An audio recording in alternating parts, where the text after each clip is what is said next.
I am sitting in this tiny studio apartment I rented 3 weeks ago, staring at the water stain on the ceiling, and all I can think about is the look in Amanda's eyes when she held that winning lottery ticket. $9.2 million. That was the exact moment everything changed. The woman I married 6 years ago vanished, replaced by someone I did not recognize anymore. She thought she had it all figured out. She thought she could just kick me out, take everything, and move on with her new millionaire life. But there was one tiny detail she forgot about. Let me take you back to where it all started to fall apart. Before we dive into this whole mess, I would love to know where you are watching this from. Drop a comment below and let me know your city or country. And if you are ready to hear how a $9 million mistake completely backfired, go ahead and hit that like button and subscribe to the channel. Because this story about greed, betrayal, and a prenup that nobody remembered is just getting started, and trust me, you will want to see how this plays out.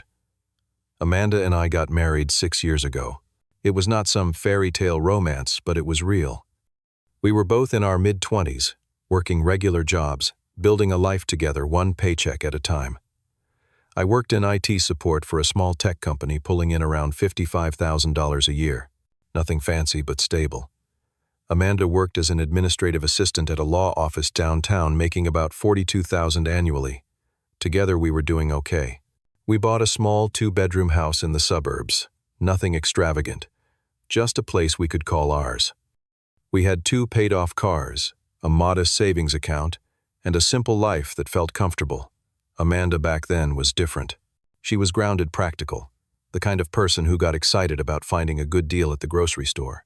We would spend Saturday mornings drinking coffee on our back porch, talking about maybe starting a family someday, maybe taking a real vacation instead of just weekend road trips. She was my partner, my best friend. I thought we were happy. But I need to rewind even further back to before our wedding, because that is where the irony of this whole situation really begins. Amanda's parents, Gerald and Patricia, owned a chain of car dealerships across 3 counties. They were not billionaires, but they had money. Serious money. And from the moment I started dating their daughter, they made it clear I was not good enough for her. I was just some IT guy. No family money. No prestigious career. Just a regular person trying to make an honest living. 2 weeks before our wedding, Gerald called me into his home office. Patricia sat there too, both of them looking at me like I was applying for a loan I would never qualify for. Gerald slid a document across his Mahano desk, a prenuptial agreement. 37 pages of legal language that basically said I was not entitled to any of the family money if Amanda and I ever divorced. I remember my hands shaking as I flipped through it. The main purpose was to protect their assets, the dealerships, their investment properties, everything they had built before Amanda and I even met. But here is the kicker. Their lawyer, some expensive guy in a corner office, added a clause that was supposed to make the whole thing seem fair. It stated that any assets acquired during the marriage would be considered marital property and subject to equal 50-50 division in the event of divorce. At the time, Gerald explained it was only fair. If Amanda and I built something together during our marriage, we would split it equally. It was meant to show they were not completely shutting me out, that they believed in some level of fairness. I remember Patricia even smiled when she explained that part like she was doing me a favor. I signed it, not because I cared about their money, but because I loved Amanda. I wanted to marry her, and if signing some papers was what it took to prove I was not after their wealth, then fine. Amanda apologized to me that night, crying in my arms, promising she would never let her parents interfere in our marriage again. I believed her. I really did. Fast forward 6 years. 3 months ago, on a Friday evening in late summer, I was in our kitchen making spaghetti for dinner. Amanda had this habit of buying a lottery ticket every week, just one, always the same gas station on her way home from work. She said it was her little weekly thrill, spending $2 on a daydream. I never thought much of it. That evening, she came through the front door, and I heard her rummaging through her purse at the dining table. Then she screamed. Not a scared scream, a shocked, disbelieving, almost hysterical scream. I dropped the wooden spoon I was holding and ran into the dining room. Amanda was standing there, her phone in one hand, the lottery ticket in the other, her whole body shaking. Oh my God. Oh my God, Newton. She could barely get the words out. I looked at her phone screen. She had pulled up the lottery numbers. Then I looked at her ticket. Every single number matched. $9.2 million. After taxes, it would be around $5.8 million. I could not process it. My brain just stopped working for a few seconds. Then I grabbed her, pulled her into my arms, and we both started crying. Happy crying. The kind of crying you do when your entire life just changed in an instant. We held each other in that dining room, both of us shaking, laughing, crying, trying to comprehend what this meant. We spent the next hour talking so fast we kept interrupting each other. We could pay off the house. We could finally take that trip to Europe Amanda always wanted. Maybe I could quit my job and start that consulting business I always dreamed about.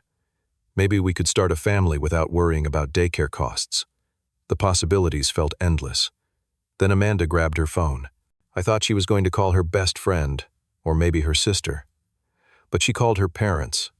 She stepped into the other room, and I heard her voice excited and loud telling Gerald and Patricia the news. She was on the phone for 20 minutes. When she came back, her energy had shifted slightly. She seemed distracted. I asked if she wanted to go out and celebrate just the two of us. She said she was too overwhelmed, that she needed to process everything. I understood. Or at least I tried to. That was the first tiny crack. The first moment where I felt something slightly off. But I pushed it aside. This was huge news. Of course, she needed time to process. The first week after Amanda won was strange. I expected us to celebrate together, to sit down and plan our future. Instead, Gerald and Patricia showed up at our house that very night. They did not even call first. They just arrived. Let themselves in with the spare key Amanda had given them years ago, and within minutes they had Amanda sitting at the dining table with financial documents spread out in front of her. I stood in the kitchen doorway watching. Gerald was talking in that authoritative voice he used when discussing business. "This is your money, Amanda. You need to be very careful about how you manage it." Patricia kept nodding, adding little comments about taxes and investments and protecting assets. They talked for 2 hours.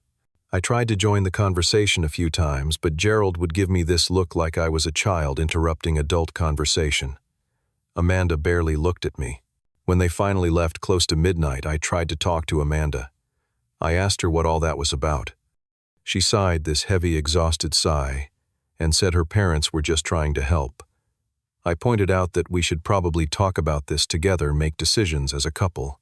She looked at me with this expression I had never seen before, cold, distant. She said, "This is my money, Newton. I need space to think about our future." Then she went to bed. I stood there in our living room, completely confused. Our future. Not my future. Our future. But why did it suddenly feel like I was not included in that future anymore? The changes accelerated after that. Amanda became someone I did not know. She started avoiding eye contact. She stopped cooking dinners with me, something we always did together. When I would try to start a conversation, she would give me one-word answers or say she was busy. She spent hours on phone calls with her parents, always behind closed doors. I would hear her voice, sometimes laughing, sometimes serious, but she never told me what they talked about. About a month after she won, Amanda went to claim the prize. She took Gerald and Patricia with her, not me. When I asked why, she said it was a complicated process, and her father knew people who could help. She came home that evening and told me she had opened a separate bank account for the winnings. I asked why she did not put it in our joint account. She said her financial advisor suggested keeping it separate for tax purposes. I did not even know she had hired a financial advisor. When I asked who it was, she said it was someone her parents recommended. A guy named Richard, who specialized in wealth management for lottery winners. Then the shopping started. Amanda had never been materialistic. She used to shop at Target and get excited about clearance sales. Suddenly, she was coming home with bags from stores I could not even pronounce. Designer handbags that cost more than our mortgage payment. Shoes that cost $800. She joined the same country club her parents belonged to, the one with the $15,000 annual membership fee. She started getting her hair done at some fancy salon every week, spending $300 each visit. I tried talking to her about it, I did not care about the money itself, but I cared about us, about what was happening to our relationship. One night, about 6 weeks after she won, I sat her down in our living room. "Amanda, I feel like I am losing you." She looked at me with this blank expression. Then she said something that broke my heart. "Maybe you never really had me, Newton. Maybe my parents were right about us being from different worlds. Different worlds. We came from the same middle-class backgrounds. We met at a community college. We built this life together from nothing. But now apparently $5.8 million had created worlds between us." She hired an interior designer to renovate our house. I came home from work one day, and there were people measuring rooms, talking about knocking down walls, discussing imported marble countertops. I asked Amanda about it. She said the house needed updating. I pointed out that we had just painted the living room 6 months ago, that we liked it the way it was. She looked at me and said, "I am paying for it, so I get to decide. I am paying for it, not we, I." I started feeling like a stranger in my own home. Amanda would go to dinners at the country club with her parents every week, sometimes twice a week. She never invited me. When I asked why, she said it was family business discussions. I reminded her that I was her family too. She just shrugged. 2 months after winning, Amanda had completely transformed. She dressed differently, talked differently, even her laugh sounded different. She started using words like portfolio and liquid assets and investment strategies. She talked about her money constantly. She joined some exclusive social group at the country club, all wealthy people I had never met. She would come home and tell me about some woman whose husband was a surgeon, or some couple who owned a yacht. One Tuesday evening, I tried one more time to reach her. I made her favorite dinner, set up candles on the table, put on the music we used to dance to in our kitchen. When she came home, she looked at the setup and sighed. "What is this, Newton?" I told her I missed us, missed what we had. She sat down, but she did not touch her food. She looked at me with something close to pity and said, "Things are different now. I have responsibilities." "Responsibilities to who?" I asked. "Your parents." She did not answer. She just got up and went to the bedroom. I sat alone at that table, surrounded by cold food and melted candles, and I knew our marriage was over. I just did not know how much worse it was about to get. Month 3 arrived like a final blow I never saw coming. It was a Thursday evening in late October. I came home from work around 6:30. Amanda was sitting at our dining table, the same table where she had screamed about winning the lottery 3 months earlier. But this time there was no excitement in her face. Just cold determination. There was a manila envelope in front of her. She pushed it across the table toward me without saying a word. I picked it up, my hands already shaking, because somehow I knew. I opened it and saw the papers inside. Petition for dissolution of marriage. Divorce papers. I looked up at her. "What, Amanda? What is this?" "I want a divorce, Newton. This is not working anymore." My mind went blank. "We can work this out. We can go to counseling." "Amanda, we have been together for 8 years. She shook her head slowly, like she was explaining something simple to someone who just did not get it. "There is nothing to work out. I have outgrown this marriage. I have outgrown you." Each word hit like a physical blow. Outgrown. Like I was some phase she went through, some stepping stone to something better. "Is this about the money?" I asked, my voice shaking. "Is this about your parents? This is about me finally seeing clearly. You were always just adequate, Newton, and I do not want adequate anymore. Adequate.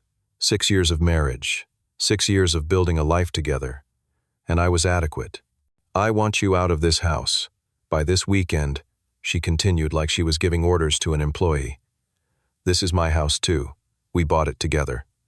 She smiled. Actually smiled. "Read the papers. My lawyer will be in touch." Then she stood up, grabbed her purse and walked out. Just like that. She left me sitting there with divorce papers and a heart that felt like it had been put through a shredder. That weekend was the worst of my life. Amanda did not come home. I found out later she was at some resort with her parents. I packed my belongings, boxing up 6 years of my life into whatever would fit in my car. I took my clothes, my laptop, some books, a few kitchen items.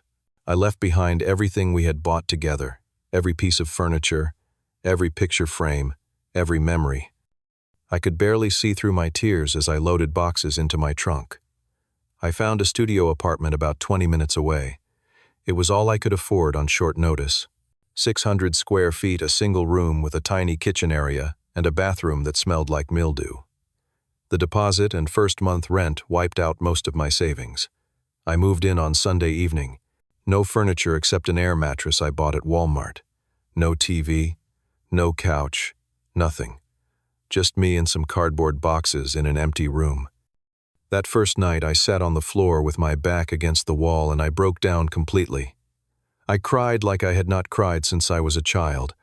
I felt like I had lost everything. My wife, my home, my future. 6 years of my life felt like they had been erased. I kept asking myself what I did wrong. Was I really that inadequate? Was I really that easy to discard? The next 2 weeks were a blur.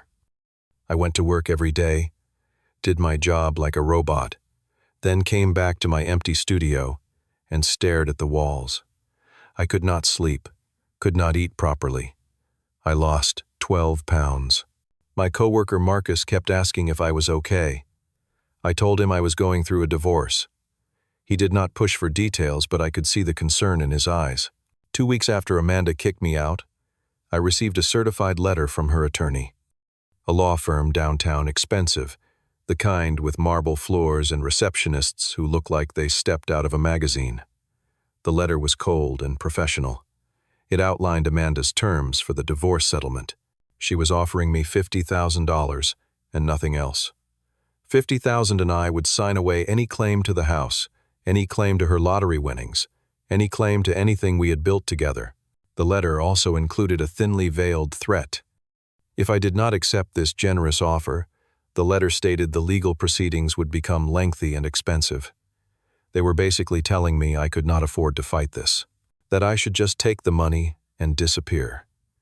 I sat in my studio apartment reading that letter over and over. $50,000. She had won $5.8 million after taxes and she was offering me $50,000, less than 1%.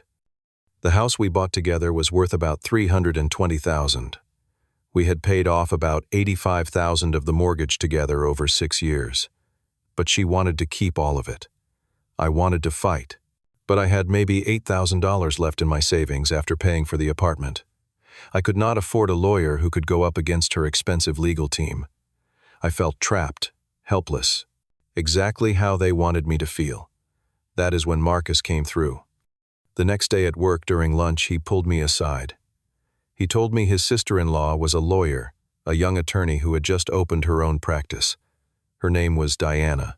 She handled family law cases and was building her client base, which meant her fees were reasonable.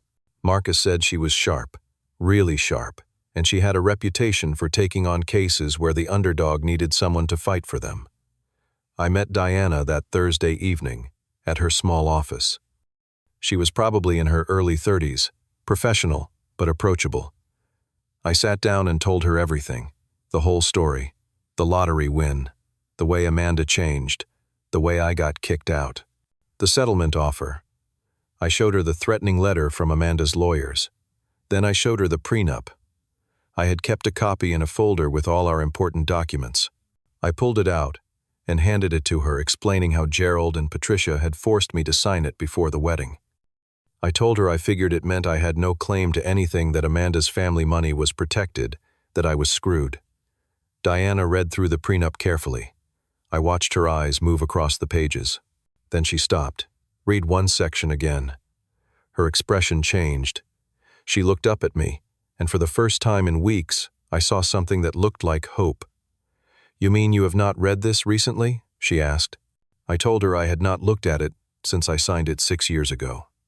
Diana leaned back in her chair and smiled. "Newton, this prenup does not protect her lottery winnings. It actually protects you." I did not understand. I asked her what she meant. She turned the document around and pointed to a specific clause. "Right here.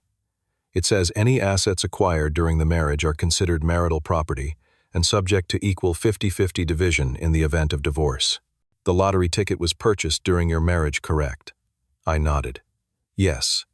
"She bought it like 3 months ago. Then according to this prenup, which was drafted by her parents' lawyer and signed by both of you, that lottery money is marital property. You are entitled to 50%. I stared at her. You mean, she forgot. They all forgot. The prenup they forced you to sign, the one meant to protect their family wealth, actually gives you legal right to half of everything acquired during your marriage, including $5.8 million in lottery winnings. I could not breathe. I could not process what she was telling me. Are you sure? Diana smiled wider. I am positive. This is ironclad. Their own lawyer wrote this. It was signed and notarized. There is no way around it. Unless there is some separate documentation stating lottery winnings are exempt, which I seriously doubt exists, you are entitled to half. I sat there in stunned silence. After a long moment, I asked her what we should do. We respond to their settlement offer. We tell them you are not accepting $50,000. We tell them you are enforcing the prenuptial agreement they required you to sign. We tell them you want your 50% of all marital assets, which includes the lottery winnings and the house equity. I asked her if they could fight it. They can try.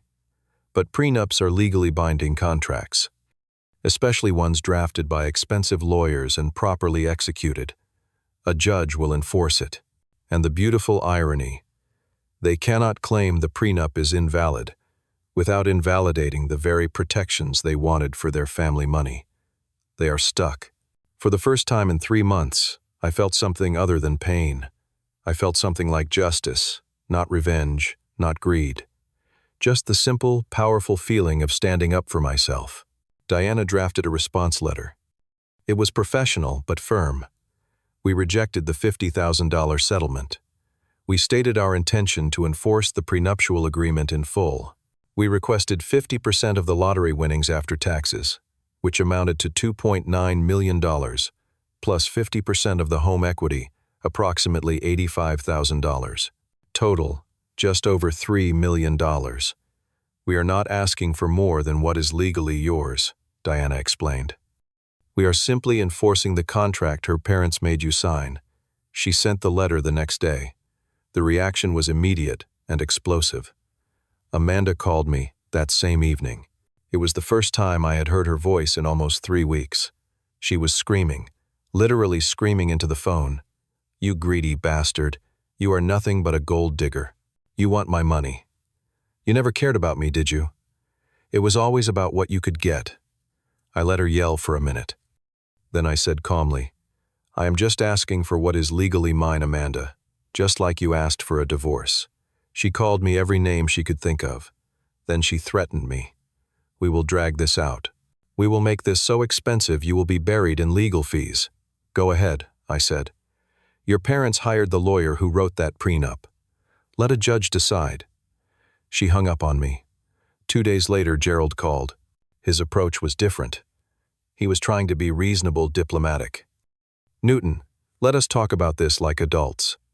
We can come to an arrangement. What if we offered you $500,000? That is a substantial amount of money. You could start fresh. I told him no. It is not about the money anymore. It is about principle. There was a long silence. Then he said, You are making a mistake, son. I am not your son. And the only mistake I made was letting your family treat me like I did not matter for 6 years. He hung up. 3 days after that, Patricia showed up at a coffee shop near my work. She had somehow found out where I would be during lunch. She sat down across from me, tears in her eyes. Real tears, or maybe fake, I could not tell anymore. Please, Newton, do not do this. Do not ruin Amanda's life. She deserves this money. She deserves to be happy. I looked at this woman who had looked down on me for 6 years, who made me sign a prenup because I was not good enough for her daughter, who whispered in Amanda's ear until she believed I was worthless. She destroyed our marriage, I said quietly. She threw me away like I was garbage. I am just protecting myself with the same document you forced me to sign. Patricia tried to argue, but I stood up and left. The case went to court. It took 3 months of legal back and forth. Amanda's lawyers tried everything. They argued the lottery ticket was a gift. They argued it should be considered separate property. They tried to claim the prenup was signed under duress. Diana shot down every argument with facts and precedent. The hearing itself was in late January. We sat in a courtroom, Amanda and her parents on one side with their team of lawyers, me and Diana on the other. The judge was a woman in her early 60s, stern-faced, no nonsense. She read through the prenup carefully. She asked Amanda's lawyers if they disputed the authenticity of the document. They could not. It was their own firm that had drafted it. She asked if there was any separate agreement exempting lottery winnings. There was not. Then she delivered her ruling. The prenuptial agreement is clear and enforceable. Lottery winnings acquired during the marriage constitute marital property under the terms of this agreement. Mr. Newton is entitled to 50% of said winnings and 50% of marital home equity. I heard Amanda make a choking sound. Across the room, Gerald and Patricia looked like they had been punched. Their lawyers started talking about appeals, but the judge cut them off. This is settled law, gentlemen. An appeal would be frivolous. It was over. I was awarded $2.9 million plus $85,000 from the house. After Diana's fees and taxes, I would walk away with just under $3 million. I did not feel happy. I did not feel victorious. I just felt empty. Sitting in that courtroom, watching Amanda cry, seeing her parents' faces go pale, I felt nothing but a strange numbness. This was not how I wanted things to end. I never wanted the money. I wanted my wife back. I wanted the life we were supposed to build together. But that was gone. That had been gone the moment she saw those lottery numbers. The money hit my account 6 weeks later, $3,047,000 and change. I stared at the number on my phone screen for a long time. It felt surreal. 3 months ago, I was eating ramen noodles in a studio apartment, wondering how I would afford my next therapy session. Now I had more money than I ever imagined having. But I did not rush out and buy anything. I did not quit my job. I did not go on some crazy celebration trip. Instead, I did something Amanda never did. I took time to process everything that had happened. I kept seeing Dr. Sarah, my therapist. She had been helping me work through the trauma of the divorce, and now she helped me process this new reality. We talked about betrayal, about how money reveals people's true character rather than changing them. We talked about self-worth, about how I had spent 6 years trying to prove myself to people who would never respect me. We talked about boundaries and what it means to stand up for yourself. Slowly, over weeks and months, I started to heal. Not because of the money, but because I was finally learning to value myself. I bought a modest 2-bedroom condo in a quiet neighborhood. Nothing flashy, just a comfortable place that felt like mine. I furnished it slowly, carefully, choosing things I actually liked instead of things I thought I should have. I hung photos I had taken, a hobby I had given up because Amanda thought it was a waste of time. I painted one room, a deep blue color I had always loved but never used because Amanda preferred neutrals. I met with a financial advisor, a woman named Elizabeth who came highly recommended by Diana. Not some slick wealth manager trying to sell me on risky investments, but someone who focused on long-term stability. We set up a diversified portfolio, conservative investments, a plan that would allow me to work because I wanted to, not because I had to. I started taking photography classes on weekends. I joined the hiking group Marcus had been inviting me to for years. I met new people, genuine people who did not care how much money I had. I started cooking again, trying new recipes, remembering how much I used to enjoy it. One Saturday morning, about 4 months after the settlement, I was sitting on my small balcony with a cup of coffee watching the sunrise. My phone buzzed, a text from a number I did not recognize. I almost deleted it, but something made me open it. It was from Amanda. The message was short. I made a mistake. I am sorry. Can we talk?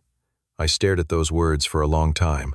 A part of me, a very small part, wondered, what would happen if I said yes, if we talked, if she apologized? Could we ever go back?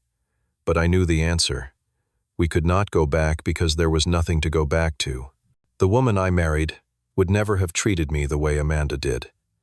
The money did not change her. It just revealed who she really was underneath. Someone who valued wealth over love. Someone who listened to her parents more than her own heart. Someone who saw me as adequate instead of irreplaceable. I deleted the message. I did not block her number. I just deleted the message and set my phone down. I thought about everything I had learned. Money does not change people. It reveals who they have always been. Respect and genuine love cannot be bought, cannot be measured in dollars, cannot be replaced by designer handbags and country club memberships. Standing up for yourself is not selfish. It is essential. Sometimes the people who are supposed to love you will hurt you the most. And sometimes losing everything is the only way to find yourself. I finished my coffee as the sun rose higher. I thought about the prenup that was meant to protect Amanda's family wealth and instead protected me. I thought about how the very thing designed to keep me in my place ended up giving me freedom. Life has a funny way of working out sometimes. I will not pretend the money does not make life easier. It does. But what really changed my life was not the $3 million. It was learning that I deserved better, that I was worth more than adequate, that I did not need to shrink myself to fit into someone else's life. Amanda wanted a divorce because she thought she had outgrown me. In a way, she was right. Not in the way she meant, but she was right. Our marriage needed to end, not because I was not enough, but because I was worth more than she could see. I will never forget sitting in that studio apartment, broken and alone, thinking my life was over. But sometimes the worst moments lead to the best transformations. Sometimes losing what you thought you wanted gives you space to discover what you actually need. And sometimes, just sometimes, the thing meant to protect someone else ends up saving you instead. I smiled, looking out at the morning sky. For the first time in a long time, I felt genuinely at peace. Not because I had money, not because I won some legal battle, but because I finally understood my own worth, and that more than any lottery jackpot was priceless. So let me ask you something. Have you ever had someone in your life treat you like you were not good enough?